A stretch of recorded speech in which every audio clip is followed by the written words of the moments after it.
Fee reimbursement సమస్యలపైన ఉమ్మడి ఖమ్మం జిల్లా విద్యా సంస్థల యాజమాన్యాలు విద్యార్థి సంఘాలు సోమవారం నుంచి నిరసనకు దిగనున్నాయి. ఖమ్మంలోని ఎస్బీఐటీ కళాశాలలో జరిగినటువంటి సమావేశంలో వారు ఈ నిర్ణయం తీసుకున్నారు.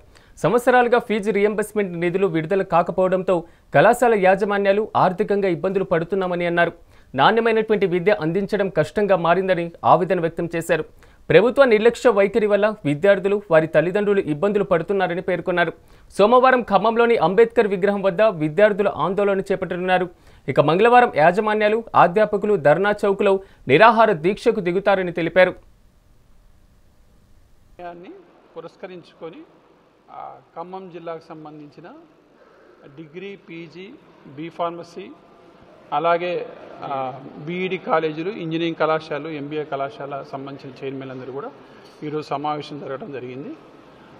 ఏదైతే రాష్ట్ర కార్యాచరణని దృష్టిలో పెట్టుకొని ఖమ్మం సంబంధించి గతంలో జరిగిన పరిణామాల్ని, అంటే ఏదైతే విద్యార్థులకు సంబంధించి రియంబర్స్మెంట్ రాకపోవడంతో ఒకవేళ కొద్దిమంది సర్టిఫికేట్లు ఆపితే అధికారులు ఫోన్లు చేయటం, లేకపోతే వివిధ నాయకులు ఒత్తిడి చేయటం, అంటే ఈ రియంబర్స్మెంట్ అనేది ఒక యాజమాన్యాలకు సంబంధించిన సమస్యగా చూస్తున్నారు.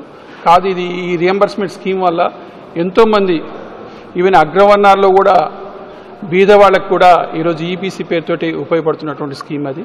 కాబట్టి అట్టడుగు వర్గాలందరూ కూడా రియంబర్స్మెంట్ పేరుతోటి చక్కగా చదువుకొని ఈరోజు సెటిల్ అయినటువంటి పరిస్థితి. ఇలాంటి సమయంలో పూర్తిగా రియంబర్స్మెంట్ అనేది ఇది యాజమాన్యాలకు సంబంధించిన సమస్య. కాబట్టి దీన్ని మనం ఇచ్చిన యువపైన వాళ్ళే నడుపుకుంటారనే భావనతో ఉన్నారు. కాబట్టి మనందరం కూడా ఖమ్మం సంబంధించి ప్రత్యేకంగా ఖమ్మం మరి చైతన్యవంతమైనటువంటి గుమ్మం అంటాం. అలాగే ఖమ్మం సంబంధించి 3 మంత్రులు ఉన్నారు. కాబట్టి ఖమ్మంలో